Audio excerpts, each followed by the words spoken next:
چی شد خط فارسی از بین رفت و خط عربی جایگزین اون شد؟ مختار کی بود و علت اینکه امام چهارم شیعه اون رو لعن کرده بود چی بود؟ خلفای اسلام چه ظلمی به ایرانیا کردن؟ توی این ویدیو دو قرن سکوت ایرانیا بعد از حمله اعراب به ایران رو بررسی می‌کنیم. با ما همراه باشید.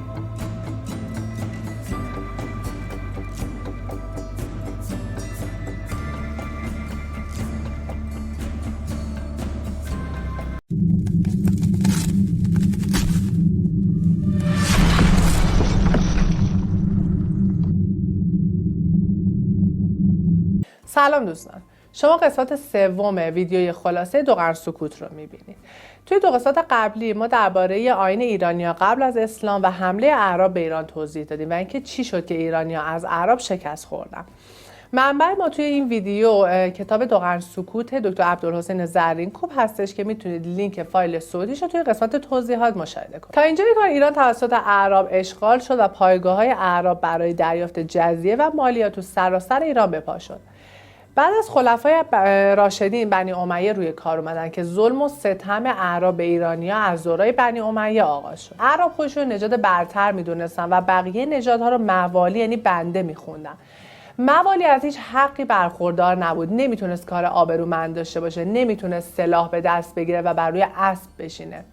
موالی نمیتونست منصب‌های بزرگ داشته باشه، مثلا نمیتونست قضاوت رو به عهده بگیره و قضاوت فقط بر عهده عرب بود و همچنین اونا نمیتونستن زن عربی رو بگیرن. زمانی که اعراب به ایرانیا حمله کردن خیلی دور از تمدن بودن. میگن که یاقوتی توسط عربی پیدا شد و عربی اونو به 1000 درهم فروخت. کسی که ارزش اونو میدونست بهش گفت چرا انقدر کم فروختی و اون عرب گفت اگر میدونستم که عددی بالاتر از 1000 وجود داره حتما به اون عدد میفروختم. ایرانی‌ها از اعراب بیزار بودن و چون که اونها گوشت شتر و سوسمار می‌خوردن، ایرانی‌ها اونها رو خار می‌شمردن. اعراب از ایرانی‌ها خواسته بودن که دین خودشون رو تغییر بدن. اعراب از ایرانی‌ها خراج و جزیه می‌گرفتن. خراج همون مالیات امروزی چیزی بود که همه افراد چه مسلمون چه غیر مسلمون باید پرداخت می‌کردن. و جزیه اون چیزی بود که افرادی که اهل کتاب بودن باید به مسلمان‌ها پرداخت می‌کردن، به خاطر اینکه محافظت از اهل کتاب بر ذمه اسلام بود. به خاطر همین به اونها اهل ذمه میگفتن. جزیه به مردان بالغ تعلق می‌گرفت و زن‌ها، کودک‌ها و افراد ناتوان از دادن جزیه معاف بودن. زرتشتی هم اهل کتاب به شمار می اومدن و اهل ذمه بودن و جزیه میدادن، اما به ظاهر تحت ذمه اسلام بودن و ظلم زیادی بهشون میشد. زرتشتیان نمیتونستن دین خودشون رو نشر بدن، دیگه سرود مغا از آتشکده‌ها پخش نمیشد، معبد جدید نمیتونستن بسازن و حتی معبدهای ویرانشون هم نمیتونستن بازسازی بکنن. اجازه نشستن به بالای مجلس رو نداشتن، روی اسب نمیتونستن سوار بشن. لباس زرتشتی‌ها متفاوت از لباس مسلمونا بود و توی برخی از مناطق ایران پیشونیشون رو داغ میذاشتن تا از مسلمونا قابل تشخیص بشن. بناهای اونا نباید بلندتر از بناهای مساجد بود و با اونا با حقارت برخورد میشد. مثلا عاملایی که ذمه از زرتشتی‌ها میگرفتن، هنگام گرفتن ذمه به اونا پس گردنی میزدن و بقیه مسلمونا هم میتونستن توی این مراسم باشن تا تحقیر شدن زرتشتی‌ها رو مشاهده کنن.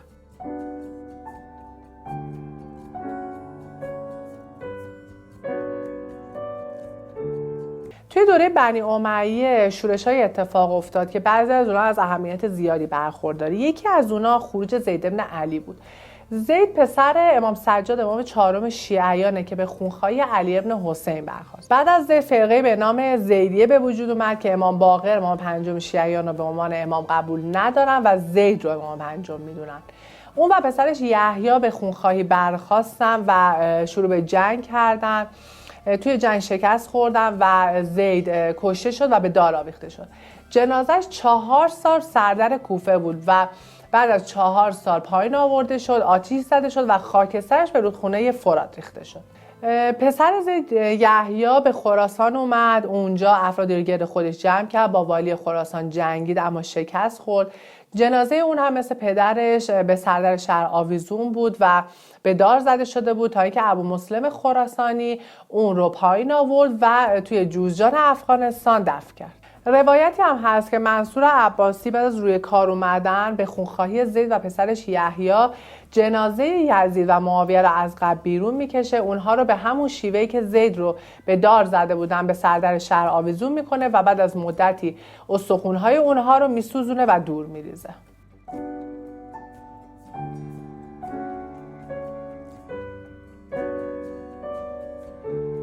از دیگر شخصیت‌های مهم دوره اموی شخصی به اسم مختار ثقفیه که ضد و نقیض‌های خیلی زیادی تو تاریخ درباره اون هست.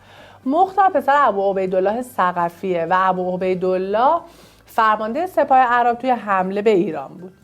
بعد از واقعه عاشورا افراد زیادی به بهونه خونخواهی حسین بن علی سعی کردن که توجه مسلمان‌ها رو به سمت خودشون جلب کنن و حکومت رو به دست بگیرن.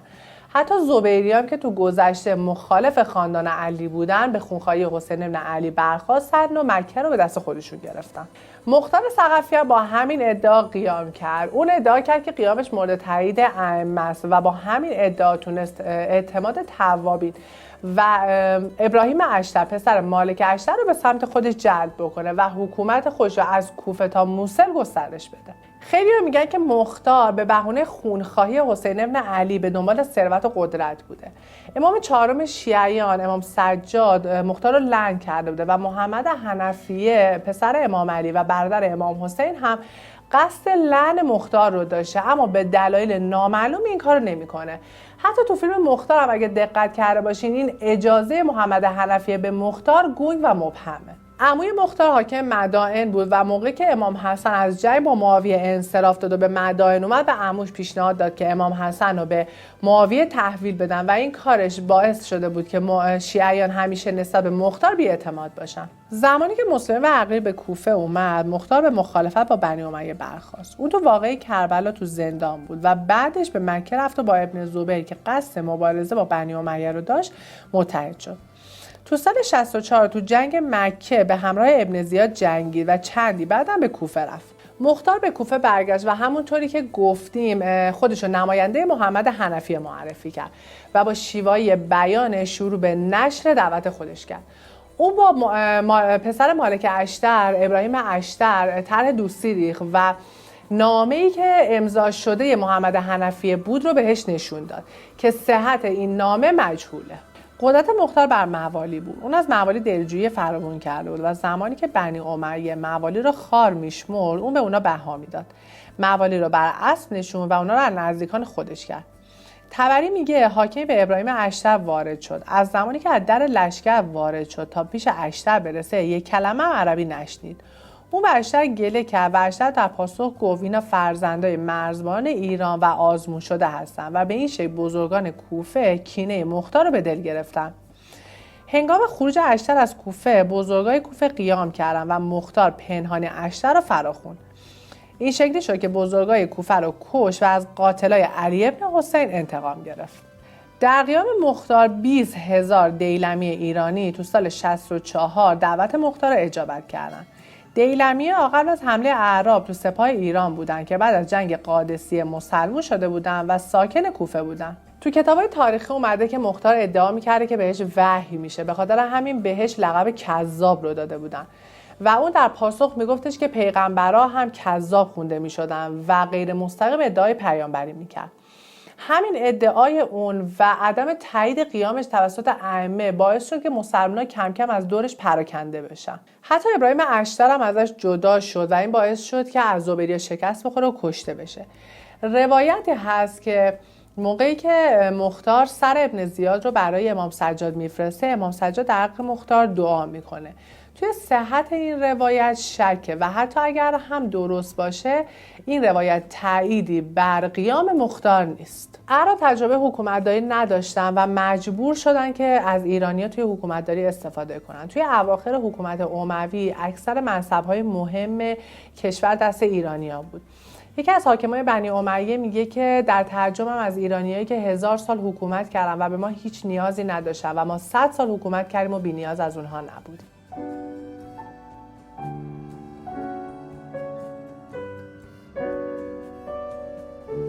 بنی امیه ظلمای خیلی زیادی کردن و یکی از حاکمایی که ظلم خیلی زیادی به ایرانی‌ها کرد قتیبه ابن مسلم بود.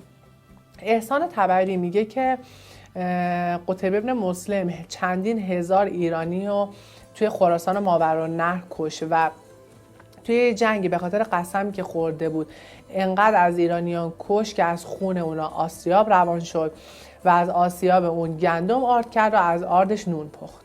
اون زنها و دخترای ایرانی رو در مقابل چشم مرداشون بین سردارای عرب تقسیم میکرد. موقعی که خلیفه معاصر اون فوت کرد جایگاه اون تضعیف شد و توسط خود اعراب کشته شد. امروزه قبر اون که تبدیل به یه امامزاده شده توی کجور مازندران قرار داره. صحت امامزاده بودن اون هیچ وقت تایید نشده اما همچنان توسط مردم محلی زیارت میشه.